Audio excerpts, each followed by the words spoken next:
vers 22h15. Le 9 juin 1979, un incendie se déclare dans le train fantôme à Luna Park, à Sydney, en Australie.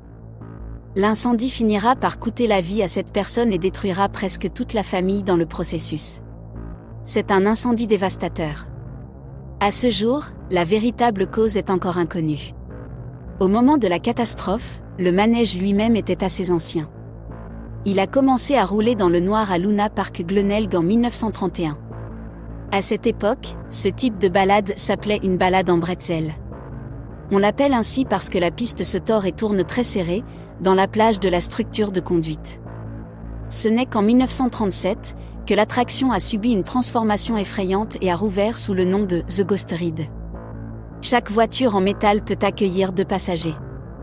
Après avoir été poussé hors de la station par un agent de bord, il traverse une série de pièces sombres le long d'une piste prédéfinie.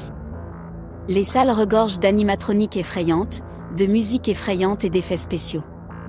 Bien que l'intérieur du manège ait été repensé et modifié au fil des ans, le tracé de la piste est resté le même depuis 1936. Le trajet est toujours tordu, tourné et chaotique comme un trajet sombre de bretzel.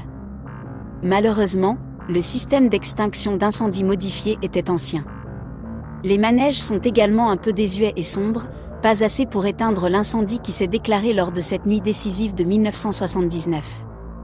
Il y avait environ 35 personnes à bord lorsque l'incendie s'est déclaré. Lorsque la fumée a commencé à sortir des tunnels d'entrée et de sortie des manèges, le personnel a d'abord montré que quelque chose n'allait pas. Plutôt que d'arrêter de rouler, et d'essayer, afin d'évacuer les invités à travers les couloirs internes compliqués et chaotiques, ils la laissent courir.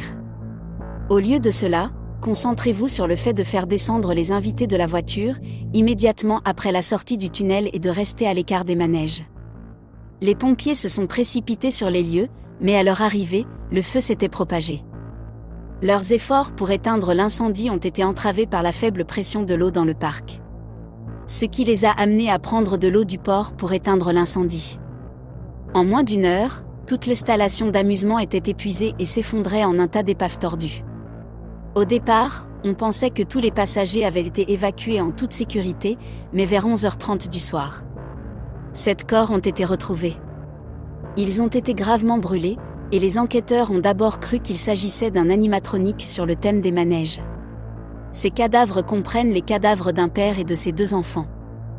John Godson a visité Luna Park avec sa femme et ses enfants. Le train fantôme était leur dernier trajet ce jour-là, et sa femme a refusé de le rejoindre.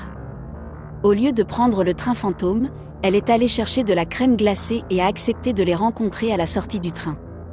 Sa décision lui a probablement sauvé la vie, mais a fait d'elle le seul membre survivant de la famille.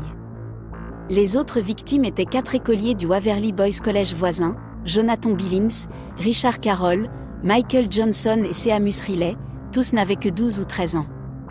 Puis vraisemblablement, lorsque l'incendie s'est déclaré, les 7 victimes ont quitté leur voiture et ont tenté de s'échapper du bâtiment à pied.